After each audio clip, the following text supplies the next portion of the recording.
Hindenburg నివేదిక ప్రకారం Adani SEBI chairperson అక్రమాలపై జాయింట్ పార్లమెంటరీ కమిటీ చేత విచారణ జరిపించాలని కాంగ్రెస్ పార్టీ డిమాండ్ చేసింది. ఈ విషయమై పార్టీ జాతీయ నాయకత్వం పిలుపు మేరకు పార్టీ శ్రేణులు దేశవ్యాప్తంగా ఆందోళన నిర్వహించారు. హైదరాబాద్లో ఈడీ కార్యాలయం ఎదుట జరిగిన ఆందోళనలో PCC president CM Revanth Reddy పాల్గొన్నారు.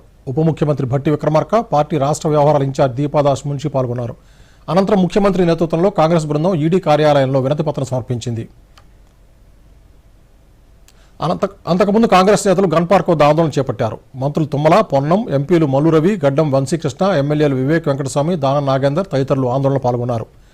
ఈ సందర్భంగా రేవంత్ రెడ్డి మాట్లాడుతూ సెబీ చైర్పర్సన్ అక్రమాలపై విచారణ జరపాలని డిమాండ్ చేశారు. సెబీ చైర్పర్సన్ రాజీనామా చేయాలని, లేని పక్షంలో కేంద్రమే ఆమెను తొలగించాలని డిమాండ్ చేశారు. ఈ కుంభకోణంపై ఈడీ విచారణ చేపట్టాలన్నారు. ఈ వ్యవహారంపై బీఆర్ఎస్ నేతలు ఎందుకు ప్రశ్నించడం లేదని ముఖ్యమంత్రి నిలదీశారు.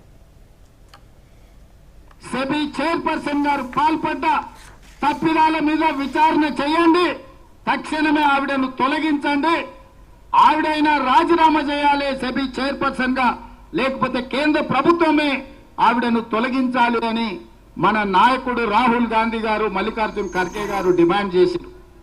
ఆ పని చేయలేదు.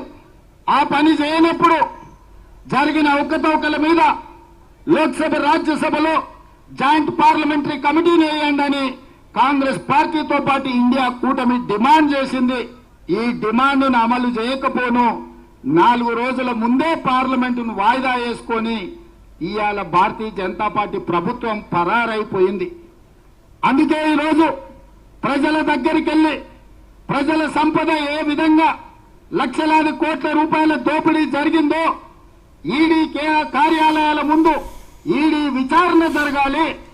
ప్రతి రాష్ట్రంలో ఈడీ అధికారులకు మీరు రిప్రజెంటేషన్ ఇచ్చి ఈ జరిగిన వేల లక్షల కోట్ల రూపాయల దోపిడీ మీద ఈడీ విచారణ జరగాలి, మీరు వెళ్లి నిరసన తెలపండి అని చెప్పి మన పార్టీ అధ్యక్షుడు పిలిపించాడు.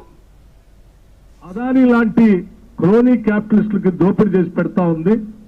దానివల్ల దేశం అంతా కూడా ఈరోజు సంపదను కోల్పోయే ప్రజలంతా కూడా వారి వారి ఆస్తులను కోల్పోయేటువంటి ప్రమాదంలో దేశం పడింది. ఈ దేశం కోసం అఖిల భారత కాంగ్రెస్ కమిటీ పక్షాన మనమందరం నిలబడాలని చెప్పి ఆయన పెద్ద ఎత్తున పిలిపించినటువంటి విధానం కూడా మనందరికీ తెలిసింది. ఆనాడు వారు మాట్లాడినప్పుడు దేశంలో ఉన్నటువంటి వాళ్ళంతా కూడా పెద్దగా స్పందించకపోయినప్పటికీ తర్వాత వారు చెప్పినటువంటి అనేక విషయాలు ఈరోజు ఒక్కొక్కటి బయటపడుతూ ఈ దేశమే కాదు బయట దేశాల్లో ఉన్నటువంటి సంస్థలు కూడా లోతుగా అధ్యయనం చేసి హిండెన్బర్గ్ లాంటి వాళ్ళు ఇవాళ ఈ దేశ సంపదని అదానీ లాంటి వాళ్ళు ఏ రకంగా దోపిడీ చేస్తున్నారో స్పష్టంగా ప్రపంచానికే తెలియజేసేటట్టుగా వారి విచారణ బయటపెట్టారు. పంట రుణమాఫీని ఎటువంటి ఆంక్షలు లేకుండా